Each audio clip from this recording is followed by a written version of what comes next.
2024 चा question paper बघत आहे. आज आपण सेक्शन बी बद्दल डिस्कस करत आहोत. याच्यातील पहिला प्रॉब्लेम आहे कन्स्ट्रक्ट ट्रूथ टेबल. हा ट्रूथ टेबल आपल्याला तयार करायचा आहे. पी क्यू आणि पी म्हणजे याच्यामध्ये फक्त दोन स्टेटमेंट आहेत आणि म्हणून इथे आपण पी घेणार, नंतर क्यू घेणार. पहिला ब्रॅकेट आपण मोठा पाहिला, त्याच्यामध्ये P implies Q means if P then Q असा आहे. म्हणून पहिला part if P then Q घेतला. हा पूर्ण ब्रॅकेट Q कडे गेलेला आहे, म्हणून if P then Q and Q असा विचारात घेतला. आणि हा पूर्णच्या पूर्ण ब्रॅकेट परत P कडे गेलेला आहे, म्हणून if P then Q and Q हा जो आहे तो पूर्ण ब्रॅकेट हा तुमचा परत एकदा P कडे गेलेला आहे तो घेतला. अशा रीतीने आपल्याला हा ट्रूथ टेबल तयार करायचा आहे. दोन स्टेटमेंट आहेत म्हणून टोटल जे एंट्रीज आहेत त्या टोटल एंट्रीज तुम्हाला 4 पाहायला मिळणार आहेत. 4 T T F F T F T F. इथे if P then Q आहे. आपल्याला माहिती आहे ट्रूथ टेबल मध्ये if T then F असेल तरच तुम्हाला F मिळतो. म्हणजे T मिळणार, TF F मिळणार, FT T मिळणार, FF T मिळणार. आणि हा तुमचा Q बरोबर आहे, पण तो अँड मध्ये आहे. अँड मध्ये T and T असेल तरच T मिळतो, अदरवाईज तुम्हाला F पाहायला मिळतो. पण कोण, तर या दोघांचं कॉम्बिनेशन आपल्याला घ्यायचं. दोन्ही टी आहेत का? आहेत. दोन्ही टी नाहीत, दोन्ही टी आहेत, दोन्ही टी नाहीत, असं तुम्हाला इथे तो पाहायला मिळालेला आहे. आणि आता तुम्ही इकडून पी कडे येता. इफ देन मध्ये पहिला टी आणि दुसरा एफ असेल तर F, but not very carefully, direction is very important. तुम्ही या बाजूकडून इकडे येतात, इकडून इकडे चाललेलं नाही. त्याच्यामुळं आधी हे बघायचं आणि नंतर इकडे यायचं. मग याच्यात टी एफ कुठं दिसला तर एफ म्हणायचं. टी कडून टी कडे आला म्हणजे टी मिळाला, एफ कडून टी कडे आला म्हणजे टी मिळाला, टी कडून एफ कडे आला म्हणून एफ मिळाला, आणि एफ कडून एफ कडे आला टी मिळाला. हा तुमचा रिक्वायर्ड ट्रूथ टेबल झालेला आहे. एवढंच करायचं. Okay, done. ठीक आहे. Next problem. Check whether the matrix cos theta sin theta minus sin theta cos theta is invertible. इनव्हर्टिबल म्हणजे तुम्ही त्याचा इनव्हर्स फाइंड आउट करू शकता का? कधी फाइंड आउट करू शकतो आपण inverse?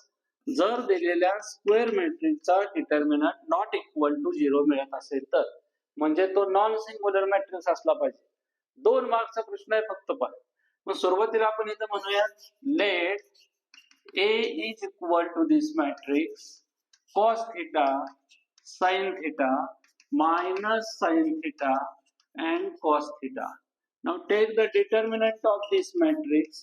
So you get cos theta sin theta minus sin theta and cos theta. Therefore determinant of A या दोघांचा cross product cos theta into cos theta minus sin theta into minus sin theta. Therefore determinant of A cos theta into cos theta cos square theta minus minus plus sin square theta. Determinant of A is equal to, for any angle theta, cos square theta plus sin square theta 1. This is not equal to 0. And all of my dear students, शेवटी statement लिहिणं गरजेचं आहे. Determinant of A is not equal to 0. Therefore A inverse exists. That is, A is invertible matrix.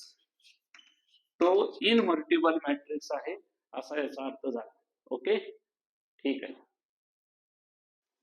In triangle ABC, if A is equal to 18, B is equal to 24, C is equal to 30, then find the value of sin A by 2. हा तुमचा section बी मधील question number 5 आहे. आता in triangle ABC तुम्हाला दिलेलं आहे, म्हणजे ए मध्ये 18 दिलेलं आहे, बी इज इक्वल टू 24 दिलेलं आहे, सी इज इक्वल टू 30 तुम्हाला दिलेलं आहे. आणि याच्यानुसार आपल्याला माहिती आहे एस म्हणजे semi perimeter. So 2s is equal to a plus b plus c. 2s is equal to 18 plus 24 plus 30. 2s is equal to 72. So you get s is equal to 36. Half angle फॉर्म्युले तुम्हाला सगळे माहिती पाहिजेत बघा. Sign a bye 2 चा असा आहे.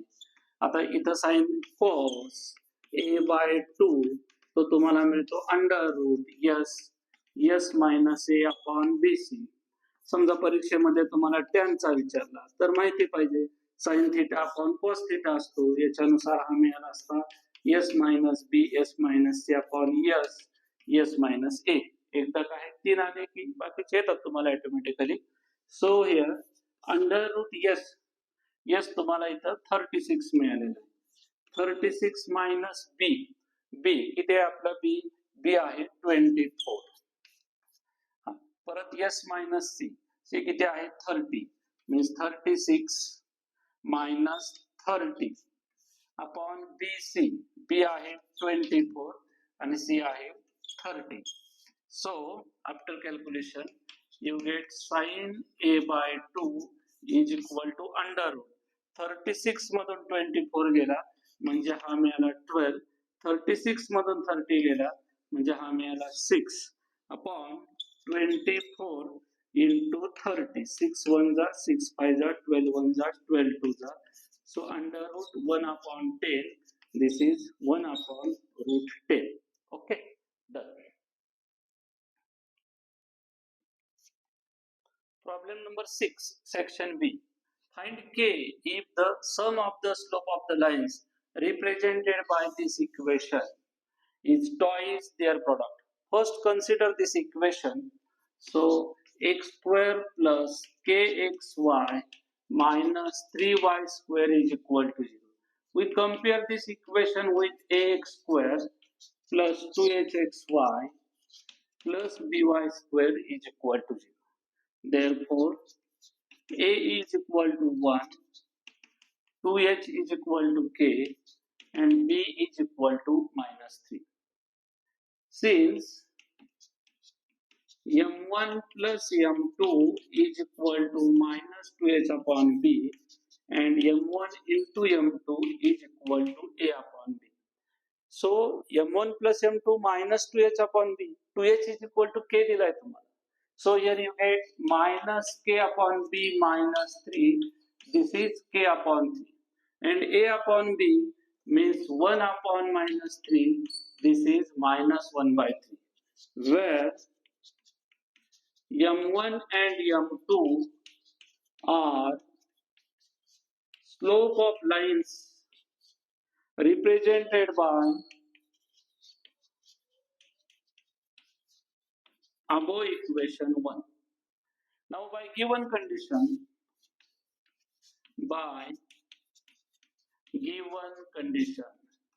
तुम्हाला दिलेली जी कंडिशन आहे ती कंडिशन आहे sum of the slope of the lines represented by this is twice their product. So you are given m1 plus m2 is equal to twice their product. So 2 into m1 into m2. But what is m1 plus m2? m1 plus m2 is equal to k upon 3. And m1 into m2 is equal to a upon b. तो मिळाला minus 1 by 3. So you get m1 plus m2 k upon 3 2 times m1 into m2 minus 1 by 3. 3 get cancelled and you get fantastic answer k is equal to minus 2. Okay. Okay. Question number 7, section B. If a bar, b bar, c bar are the position vectors of points a, b, c respectively, and 5a bar minus 3b bar minus 2c bar is equal to 0 bar, then find the ratio in which the point c divides segment BA. आता लक्षात घ्या इथं segment BA असं तुम्हाला म्हटलेलं आहे. आपल्याकडे section formula आहे recall section formula. R bar is equal to m b bar plus n a bar upon m plus n. म्हणजे इथे r हा पॉइंट ज्याचा पोझिशन वेक्टर r बार आहे तो a b ला डिवाइड करतोय आणि याचा पोझिशन वेक्टर a बार आहे a चा, b चा पोझिशन वेक्टर b बार आहे. म्हणजे हा r a b ला डिवाइड करतोय a b ला. इथे तुम्हाला b a ला डिवाइड करणारा फाइंड आउट करायचा आहे. कोण हा point c means find the ratio in which this point c divides the line segment BA. म्हणजे मला थोडक्यात हा रेशो फाइंड आउट करायचा आहे. c bar is equal to m a bar plus n b bar upon m plus n. हा ratio find out करायचा आहे. म्हणजे m आणि n ms to n हा रेशो मला इथे माहिती पाहिजे. ओके, आपल्याला दिलेला वेक्टर आहे 5a bar minus 3b bar minus 2c bar is equal to 0 bar. This implies 5a bar minus 3b bar is equal to 2c bar. That is, c bar is equal to 5a bar minus 3b bar upon 5 minus 3.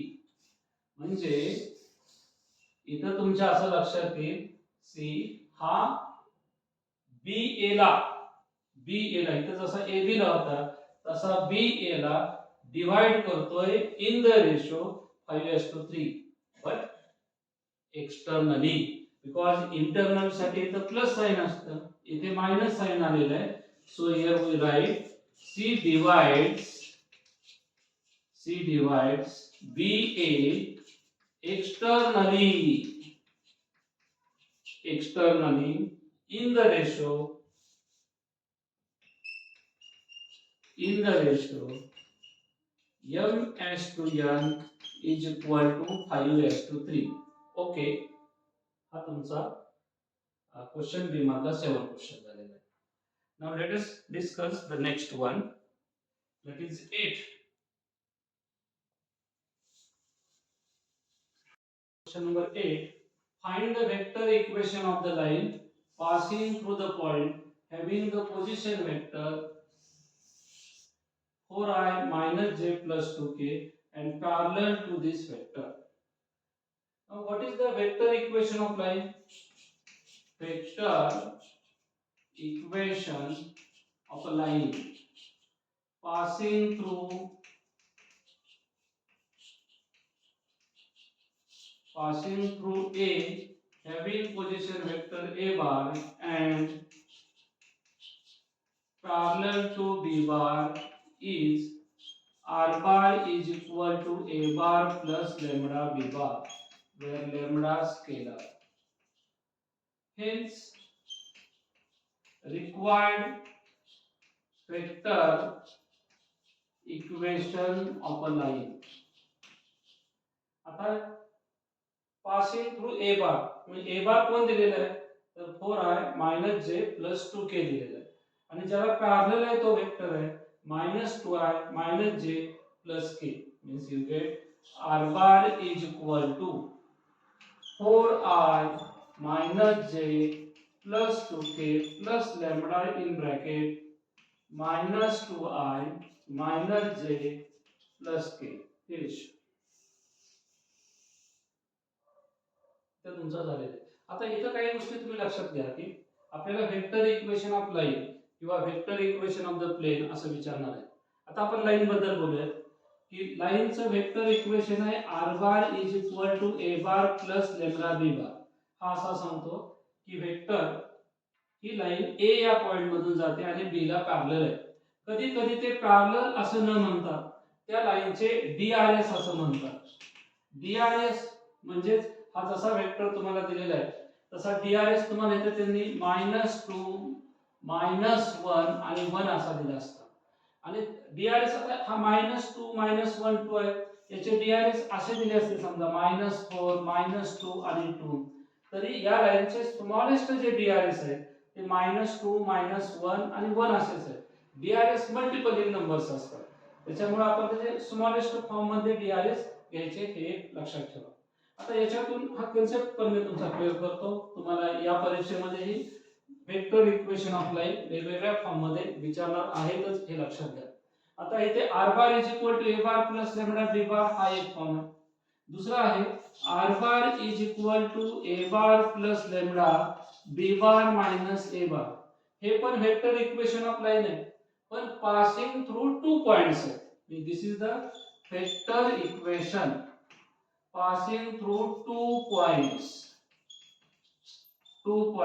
A having position vector A bar and B having position vector B bar. लक्षात ठेवणं अत्यंत सोपं. r bar is equal to a bar plus lambda b bar. इथं b bar म्हणजे DRS शी related आहे किंवा parallel से आहे आणि इथे पासिंग थ्रू 2 पॉइंट्स असल्यामुळे त्या लाईनचे जे DRS आहे ते AB बार ने रिप्रेझेंट करणार आहेत आणि तोच झाला b bar a bar. किंवा वेक्टर इक्वेशन मध्ये अजून एक फॉर्म आहे, तो आहे r bar is equal to a bar plus lambda b bar cross c bar. हे कुठलं वेक्टर इक्वेशन आहे तर हे आहे वेक्टर इक्वेशन लाईनचं पासिंग थ्रू a या पॉइंट मधून जातो, पासिंग थ्रू म्हणजे कुठल्या पॉइंट मधून पास होतो a मधून, and perpendicular to b bar and c bar. आता b बार आणि c बारला जर तो परपेंडिक्युलर असेल, b बार अँड c बार याला जर परपेंडिक्युलर असेल तर तो b बार क्रॉस c बारला पॅरलल असतो. म्हणजे हे तीन वेगवेगळे जरी इक्वेशन तुम्हाला वाटत असले तरी त्याचा बेस आहे बघा, r bar is equal to a bar plus lambda b bar. इथं b बार ची जागा b bar minus a bar ने घेतलेली आहे आणि दोन वेक्टरला परपेंडिक्युलर असेल तर तो मिळणार आहे b bar cross c bar. हे लक्षात घ्या. हे झाले वेक्टर इक्वेशन. आता लाईन कन्सेप्ट आलेला आहे. मी तुम्हाला सुरुवातीला सांगितले की आपले ते तो पार्ट आला की जास्तीत जास्त तो चॅप्टर मी त्याच वेळेस तुमचा रिकॉल करण्याचा प्रयत्न करणार आहे, कारण पेपर मध्ये हा प्रश्न येईल असं काही नाही. या टाइपचा दुसरा आहे आलाय लाईन तर आपण करू ना तिथले इक्वेशन सगळेच परफेक्ट. आता दुसरे इक्वेशन आहे बघा, म्हणजे इक्वेशन तेच आहे, फॉर्म वेगळा आहे असं आपण म्हणू. त्याला आपण कार्टेशियन फॉर्म म्हणू. काय कार्टेशियन फॉर्म तर x minus x1 upon a y minus y1 upon b is equal to z minus z1 upon c. म्हणजे ही लाईन हे a पॉइंट मधून जाते x1, y1, z1 आणि ती लाईन पॅरलल आहे या वेक्टरला किंवा त्या लाईनचे डीआरएस आहे a b c. लाईनचे डीआरएस a b c असतील तर इथे डिनॉमिनेटरला a b c असा मिळेल. x x1 upon a is equal to y minus y1 upon b is equal to z minus z1 upon c. This is the vector equation of line in the Cartesian form. आता कधी कधी ते म्हणतील की ती line दोन point मधून pass होते. मग दोन पॉइंट मधून पास होते तर पहिला पॉइंट हा येणार आहे आणि हा दुसरा जो पॉइंट येणार आहे b x2, y2, z2.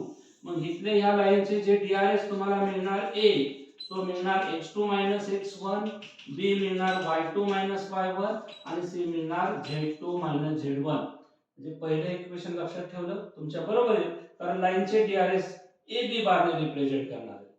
किंवा त्यांनी जर म्हटलं की ती दिलेली लाईन एका पॉइंट मधून पास होते, हा a पॉइंट तुम्हाला दिलेला आहे आणि दोन वेक्टरला परपेंडिक्युलर आहे आणि कार्टेशियन फॉर्म मध्ये लिहा, तर हा a b c म्हणजे तुम्ही समजा तो दोन वेक्टरला परपेंडिक्युलर आहे तो b बार आणि c बार असेल तर तुम्ही b बार क्रॉस c बार फाइंड आउट करता. i j k या b चे b1 b2 b3 c1 c2 c3 हे i j k चे कोएफिशिएंट असतील. याच्यापासून एक तुम्हाला वेक्टर मिळेल आणि त्या वेक्टर मध्ये हा ai plus bj plus ck मिळेल. म्हणजेच a b c हे डीआरएस तुम्हाला या ठिकाणी मिळणार आहे. All of my dear student, याच्या बाहेर वेक्टर इक्वेशन ऑफ लाईन से रिलेटेड प्रश्न असू शकत नाही, कारण हा त्याचा बेसिक पार्ट आहे. याच्यावरती प्रश्न विचारावाच लागणार आहे आणि तुमच्या परीक्षेत 100% असणार आहे. ओके, आता नेक्स्ट आपण क्वेश्चन हे पाहता. मी तुम्हाला याच्या अगोदरही सांगितलेलं आहे हा सेक्शन बी आहे आणि या सेक्शन बी मध्ये question number 3 to question number 14 असे तुमचे प्रश्न असणार आहेत आणि याच्यामध्ये तुम्हाला 8 क्वेश्चन सोडवायचे आहेत. म्हणजे इथे 12 क्वेश्चन आहेत. 12 पैकी तुम्हाला 8 सोडवायचे आहेत. म्हणजे 4 तुम्हाला एक्स्ट्रा दिलेले आहेत. ज्याचा पेपर फर्स्ट परफेक्ट असेल त्यांनी पहिले पहिले 6 एमसीक्यूज तुम्ही तिथे सोडवणार आणि त्याच्यानंतर राहिलेले पुढचे जे 6 आहेत त्याच्यातले तुम्ही कुठलेही 2 घेऊ शकता. पण ज्याचे दोन्ही पेपर परफेक्ट आहेत तर त्यांनी 8च प्रश्न सोडवायचे आहेत आणि त्याला जे पटकन अचूक सुटतील ते सोडवायचे आहेत. सेकंड पेपर जो आहे आता इथून 9 पासून 14 पर्यंत तुम्हाला पार्ट 2 मधले क्वेश्चन असणार आहेत. ते पटकन सुटतात बघा. फक्त टेक्निक तुम्हाला असलं पाहिजे. आता इथे मी 2 क्वेश्चन घेतोय बघा. त्यातला 9वा आहे फाइंड dy बाय dx म्हणजे हा डेरिव्हेटिव्ह मधला आहे. log x raise to power x असा त्यांनी दिलेला आहे. आणि पुढचा आहे तो इंटिग्रेशन मधला आहे. आता आपण इकडे बघूया. इथे y is equal to log x bracket raise to x. इथे derivative of x raise to n तो मिळतो n x raise to n minus 1. Derivative of a raise to x तो मिळतो a raise to x log a. काय फरक आहे इथे? तर याची जी पॉवर आहे ही पॉवर कॉन्स्टंट आहे. इथं जो बेस आहे तो बेस कॉन्स्टंट आहे. म्हणजे या दोन्ही पैकी कुठलाही फॉर्म्युला आपल्याला इथं यूज करता येत नाही. आधी हे कळलं पाहिजे. बरेच जण याचे डेरिव्हेटिव्ह असं चुकीचं लिहितात बघा. x log x derivative of x minus 1. This is completely wrong. काय जण याचं म्हणतात की log x पॉवर x म्हणजे याच्यानुसार आणि log x. This is also wrong. पण कारण याच्यात ही कंडिशन त्यांनी सॅटिस्फाय केली पाहिजे. मग हा कसा सोडवायचा? तर इथे तुमच्या पटकन लक्षात येईल. फंक्शन रेस टू फंक्शन दिलेलं असेल म्हणजे u रेस टू v असेल आणि u आणि v हे दोन्ही फंक्शन जर x चे असतील तर आपल्याला दोन्ही बाजूचा लॉग घ्यावा लागतो. तो सिम्प्लिफाय करावा लागतो आणि पुढे सोडवावा लागतो. म्हणजे असा take log on both sides. Taking log on both sides. Therefore, log y is equal to log of x raised to power x. आता इथे हा तुम्हाला मिळणार आहे x log of log x. हे तुमच्या रिझन लक्षात आलं पाहिजे. log m raised to power n is equal to n log m असा घेतलेला आहे. आणि इथे आता दोन फंक्शनचा प्रोडक्ट आलेला आहे. हे u फंक्शन आहे आणि हे v फंक्शन आहे. तर याचं डेरिव्हेटिव्ह आपल्याला घ्यायचं आहे. Now differentiate with respect to x. Therefore, derivative of log y with respect to x is equal to derivative of x log of log x. अशी टर्म तुम्हाला इथं मिळेल. मला वाटलं होतं की आपल्याला इथं बसेल पण नाही, आपण नंतर लिहूया. So now here look very carefully. Here we have to take the derivative of log y with respect to x. So its derivative is 1 upon y dy by dx. फक्त डेरिव्हेटिव्ह ऑफ log x असं म्हटलं असतं तर ते 1 upon x आलं असतं. पण इथं डेरिव्हेटिव्ह ऑफ आपल्याला log y घ्यायचे with respect to x. Therefore 1 upon y dy by dx. And use here product rule, that is x derivative of log x plus log of log x into derivative of x means derivative of u derivative of v plus v derivative of u.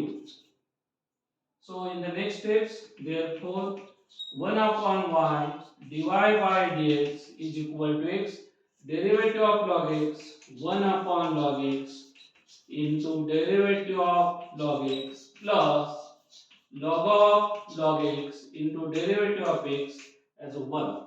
That is dy by dx is equal to y इकडे पाठवला, हा y इकडे आला, हा x upon log x derivative of log x 1 upon x plus log of log x. इथला x आणि हा x cancel होईल. That is dy by dx is equal to what is y? Y is nothing but log x bracket raised to x in bracket 1 upon log x plus log of log x. Okay finish. अशा पद्धतीने तुम्हाला मिळणार आहे. इथं log घ्यायचा आहे. आता मी फार डिटेल तुम्हाला हा सोडून दिलेला आहे समजावं म्हणून, त्याच्यामुळे तुम्हाला काही अडचण येणार नाही. Okay. 10 integration of log x. Let I is equal to integration of log x dx. आता log x चं इंटिग्रेशन आपल्याला डायरेक्ट माहित नाही बघा. log x चं डेरिव्हेटिव्ह 1 upon x आहे. इथं 1 upon x नाहीये, इथं log x आहे आणि म्हणून गोंधळ करायचा नाही बघा डेरिव्हेटिव्ह आणि इंटिग्रेशन मध्ये. अशा वेळेस आपण इथे log x into 1 dx घेणार आहे. and integration by part, integration by parts, तो रूल असा आहे uv dx is equal to u integration of v dx minus du by dx integration of v dx आणि हे पूर्ण टर्मचं इंटिग्रेशन. आणि इथे आपण LIATE हा रूल यूज करत असतो. L कशासाठी आहे? लॉगॅरिथम साठी. I कशासाठी आहे? इनवर्स ट्रिगोनोमेट्रिक साठी. A कशासाठी? अल्जेब्रिक फंक्शन साठी. T कशासाठी? ट्रिगोनोमेट्रिक फंक्शन साठी. E कशासाठी? एक्सपोनेन्शियल फंक्शन साठी. log x तुम्हाला मिळेल log 2x log 3x. Inverse trigonometric म्हणजे sin inverse of x, cos inverse of x, tan inverse of x. Algebraic म्हणजे x, x square, x cube, x square plus 7 या type मध्ये. Trigonometrics means sin x, cos x, tan x. Exponential means e raised to x, a raised to x, 5 raised to x, 7 raised to x असे. या light rule मध्ये तुम्हाला समजावून म्हणून मी सगळ्या गोष्टी सांगतोय बरं का, की बाय पार्ट आलेला आहे, आपल्याला बाय पार्ट रिकव्हर व्हावा याच्या पाठीमागचा हा उद्देश आहे. मी पटकन फक्त सोडवून देण्याचं काम करत नाही, की माझ्या विद्यार्थी मित्रांना ते आर्टिकल पण रिकव्हर व्हावं. कारण परीक्षेमध्ये लॉग एक्स विचारतील असं काही नाही, पण बाय पार्ट रिलेटेड प्रॉब्लेम असेल तो आपल्याला आला पाहिजे, हा याच्या पाठीमागील उद्देश आहे. मग इथे लाईट रूल आपण विचारात घेतो, की याच्यातला जे अल्फाबेट्स अगोदर येणार आहे त्याच्यानुसार आपण यू कन्सिडर करतो. आता इथं log x आहे आणि 1 आहे त्याच्या जोडीला. 1 हे अल्जेब्रिक फंक्शन आहे. मग अल्जेब्रिक फंक्शन इथं कुठे येणार आहे? तर ते v म्हणून येणार आहे आणि u हा तुमचा log x असणार आहे. म्हणून तिथं आपण ती टर्म ऍडजस्ट केलेली आहे. So now taking the integration by using by part you get I is equal to. आता एक्झाम मध्ये तुम्ही हे काय लिहिण्याची गरज नाही. इथे तुम्ही फक्त एवढाच पार्ट लिहिणार आहात किंवा तुम्ही इथे इंटिग्रेशन बाय पार्ट फक्त असं म्हटलं तरी चालेल, कारण हा 2 मार्कचा क्वेश्चन आहे, तो तुम्हाला यूज करता आला पाहिजे आणि फायनल आन्सर आलं पाहिजे, हा त्याच्या पाठीमागचा उद्देश आहे.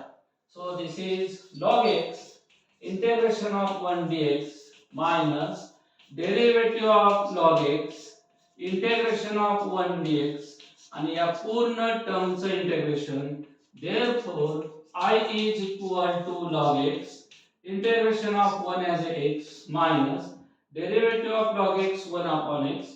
1 चे integration x dx, x cancel and I is equal to हा x पुढे लिहितो मी x log x, हा cancel झाला राहिला 1. 1 चे integration x plus c, you write c as constant of integration, that is I is equal to x in bracket log x minus 1 plus c.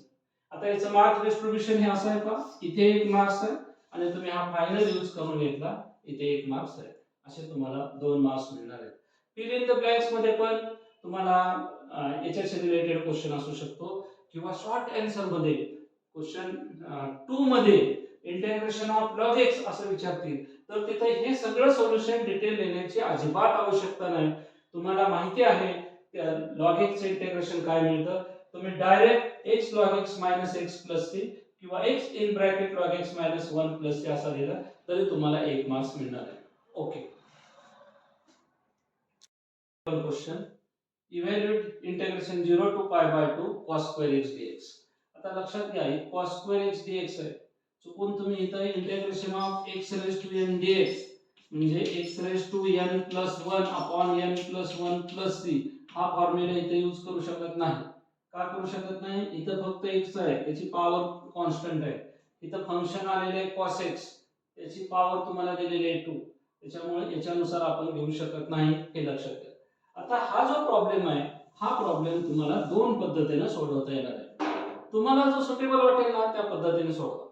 So my dear students, 0 to pi by 2 cos square x dx 100% मी तुम्हाला सांगतो बघा, definite integration मधल्या properties आहेत.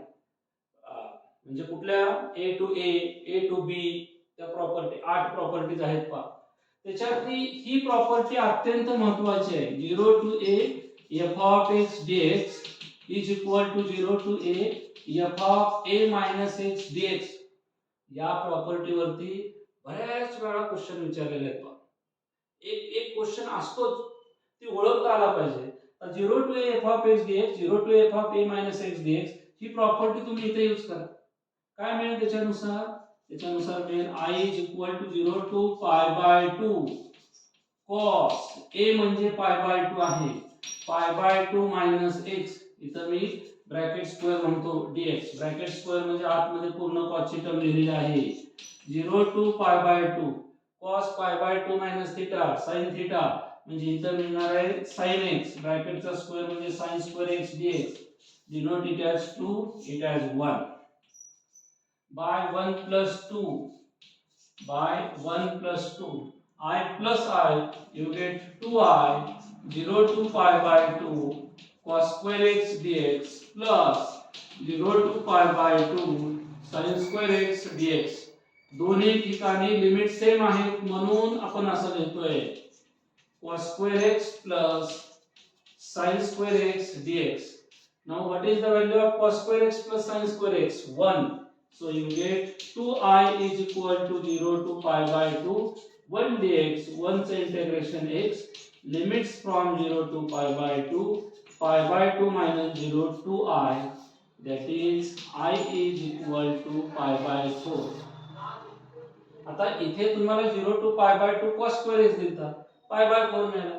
समजा त्यांनी 0 to pi by 2 sin square x dx दिला असता तरी आन्सर तेच आलं असतं, कारण इथं cos square x चा sin square x झाला, sin square x असता तर cos square x झाला असता.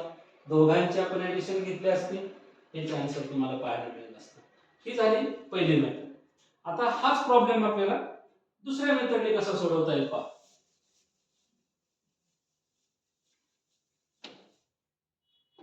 हा दिलेला आहे, इथे मी सांगतो 1 minus cos 2 theta is equal to 1 plus cos 2 theta is equal to 2 cos square theta, कारण मला cos square पाहिजे म्हणून इथं प्लस ऍडजस्ट करा. मग cos square theta किती मिळेल? तर cos square theta मिळेल 1 plus cos 2 theta upon 2. हा आपल्याकडे फॉर्म्युला आहे स्टँडर्ड. हा हे तुम्हाला एक्झाम मध्ये बघा ऍटलीस्ट 1 टाइम्स यूज करावा लागेल. मग सांगतो दोन फॉर्म्युले कुठले आहेत बघा, 1 plus cos 2 theta आणि 1 minus cos 2 theta. हे मी तुम्हाला सांगतो बघा, 1 minus cos m theta in general आला, 2 theta असेल, 4 theta असेल, 5 theta असेल, तर तो मिळतो तुम्हाला 2 sin square m theta by 2. हा 2 फिक्स राहतो आणि 1 plus cos m theta असेल तर तो मिळतो 2 cos square m theta by 2. जे क्वेश्चन पेपर सोडवताना आपण त्याच्याशी रिलेटेड पुढचा पार्ट पण सांगितलं हे लक्षात घ्या. मग आता इथे हे दोन फॉर्म्युले आहेत, इथे आपल्याला cos square x पाहिजे, आपल्या इथे cos square theta 1 plus cos 2 theta upon 2 आहे, हा फॉर्म्युला आपण इथे यूज करणार आहे. म्हणजे तुम्हाला इथे मिळेल 0 to pi by 2 1 plus cos 2x upon 2 dx. हा 1 upon 2 आहे, means I is equal to 1 upon 2, बाहेर मिळेल, हा मिळेल 0 to pi by 2 1 plus cos 2x dx. Therefore I is equal to 1 by 2, 1 चे इंटिग्रेशन मिळेल x आणि cos 2x चे इंटिग्रेशन मिळेल sin 2x upon 2 and limits from 0 to pi by 2. आता अप्पर लिमिट मधून लोअर लिमिट आपण minus करणार, हा pi by 2 इथे ठेवणार प्लस 1 upon 2 sin, इथं 2x आहे आणि pi by 2 म्हणजे इथं तुम्हाला मिळेल sin pi. मोठा ब्रॅकेट करतो मायनस, आता हा इथं 0 करणार आहे म्हणजे 1 च्या ठिकाणी 0 sin 0 अपॉन 2 म्हणजे तुम्हाला मिळाला 1 अपॉन 2 हा पाय बाय 2 sin पाय ची व्हॅल्यू आहे 0. सो 0 into 2 तुम्हाला मिळाला 0 मायनस हा 0 sin 0 ची किंमत परत आहे 0 म्हणजे पूर्ण टर्म 0 मिळाली. हा पाय बाय 2 आणि इथं 1 upon 2 means you get pi by 4. आता दोन्हीपैकी कुठल्या मेथडने सोडवायचं ते तुम्ही तुमच्या याने पहा. Okay. Find the area of the region bounded by the curve. हे लक्षात घ्या, ऍप्लिकेशन ऑफ डेफिनेट इंटेग्रल मध्ये एकच एक्सरसाइज आहे आणि त्या एक एक्सरसाइज चे रिलेटेड दोन प्रश्न आपल्याला विचारले जातात. त्यामुळे तो परफेक्ट करायचा बघा. 4 मार्क्स तुम्हाला तिथे मिळणार आहे. Find the area of the region bounded by this curve and the lines x is equal to 1, x is equal to 2, y is equal to 0. आता शक्यतो पॅराबोलाशी रिलेटेडच प्रश्न तिथे विचारतात बरं का. फक्त एक सर्कलचा एक हायपरबोलाचा आहे तिथे क्वेश्चन, सर्कलचा आणि इलिप्सचा. y ऍक्सिसचं जे इक्वेशन आहे y ऍक्सिसचं ते x is equal to 0. लक्षात घ्या बरं का, y ऍक्सिस असताना x is equal to 0 आणि x ऍक्सिस असताना y is equal to 0. म्हणजे इथे त्यांनी जो म्हटलाय y is equal to 0 याचा अर्थ त्यांनी म्हटलेला आहे and x ऍक्सिस. कधी कधी y is equal to 0 म्हणणार नाही, and x ऍक्सिस म्हणलं की आपण तो विचारात घ्यायचा. आता x is equal to 1, आता हा पॅराबोला आहे बघा, y is equal to x square. म्हणजे पॅराबोलाचे इक्वेशन तुम्हाला माहिती आहे. पॅराबोलाचे इक्वेशन आहे y square is equal to 4x, x square is equal to 4by.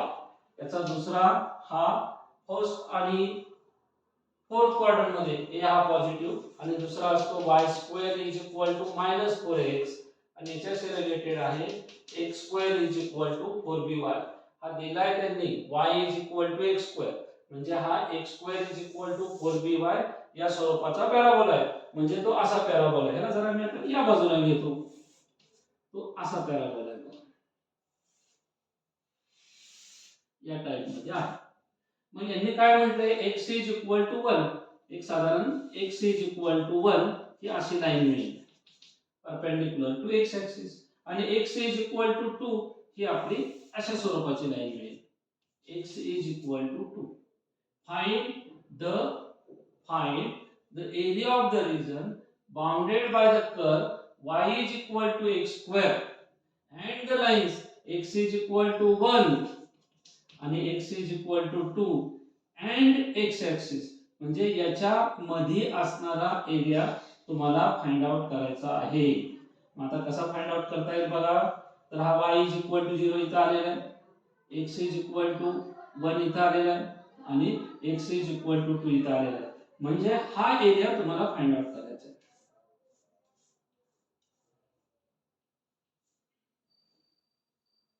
Okay. Find the area of the region bounded by the curve. आता हा area find out करत असताना आपण याच्या खालचा एरिया आणि y x square is equal to y आहे, that is y is equal to x square तुम्हाला दिलेला आहे. So use the formula international fantastic. काय आहे तो फॉर्म्युला? तर तो फॉर्म्युला आहे required area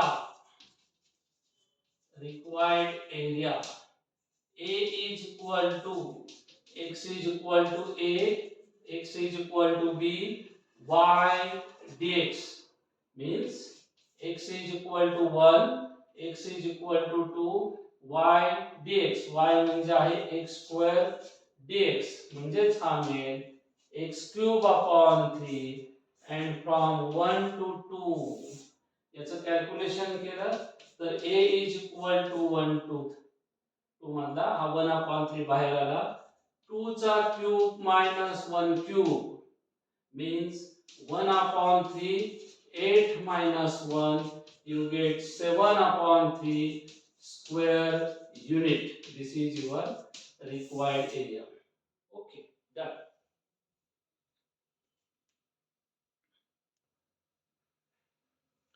solve 1 plus dy by dx is equal to cosec x plus y, and they have given the substitution put x plus y is equal to u. त्यांनी सांगितलेलंच आहे substitution. हा differential equation मधला. Differential equation मध्ये तुम्हाला साधारणपणे दोन question असतील बघा. एक व्हेरिएबल सेपरेबल फॉर्म किंवा सबस्टिट्यूशन मेथड याच्याशी रिलेटेड असेल, पुढचा होमोजेनियस आहे आणि लिनियर डिफरन्शियल इक्वेशन याच्याशी रिलेटेड तुम्हाला दोन प्रश्न इथं विचारतील. आता इथे 1 plus dy by dx is equal to अशी टर्म दिलेली आहे. सबस्टिट्यूशन करा म्हणजे put x plus y is equal to u, therefore 1 plus dy by dx is equal to du by dx.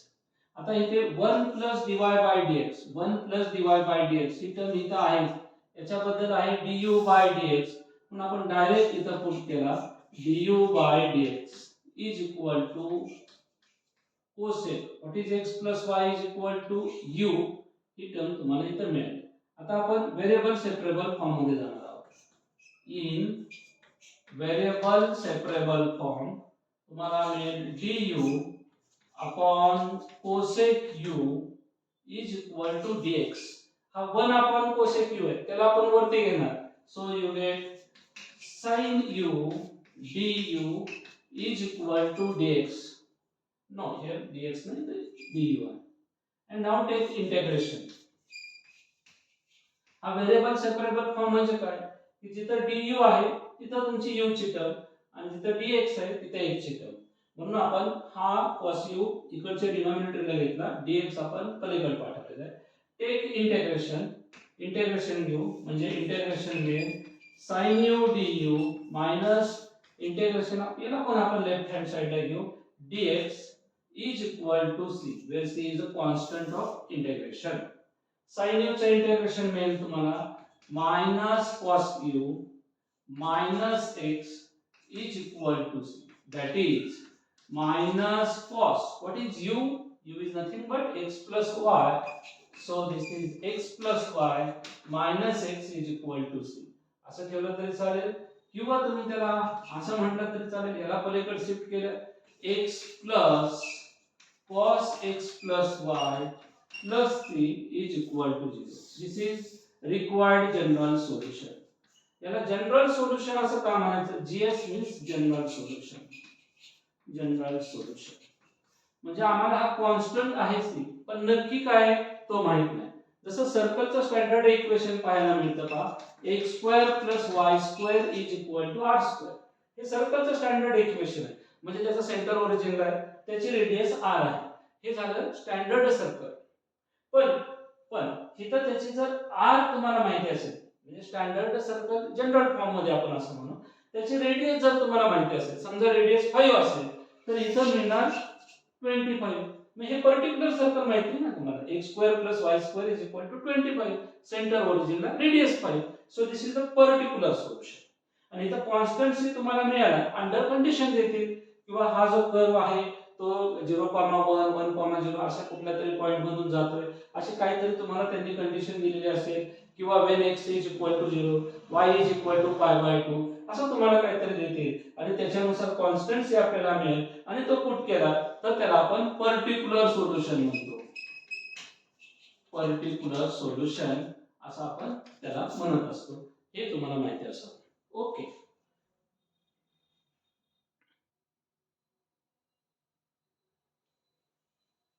Okay, this is question number 40. If the 2 points are tossed simultaneously, write the probability distribution of number of hits. The 2 points are tossed. The sample space S is equal to मिळणार आहे तो HH, HP, PH आणि TP. हा जो problem आहे ते probability distribution function मधला आहे.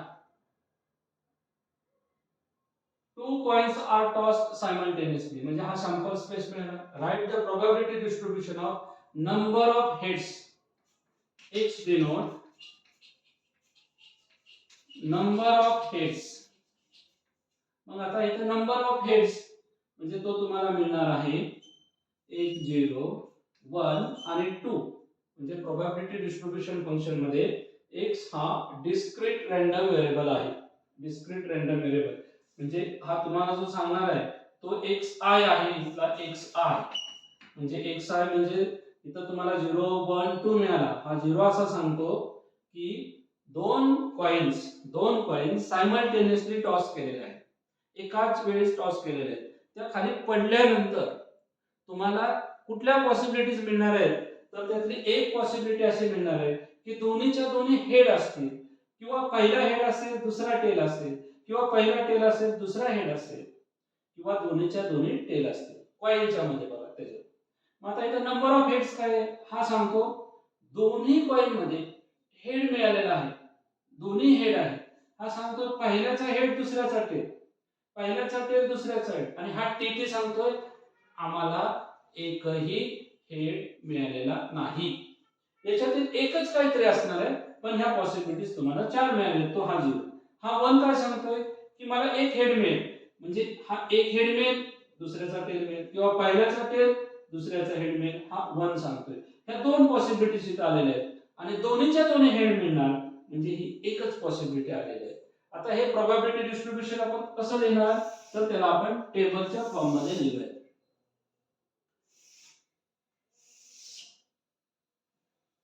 फक्त आपल्याला प्रोबॅबिलिटी डिस्ट्रीब्युशन लिहायचं आहे. इथं x is equal to xi, number of heads 0 1 आणि 2.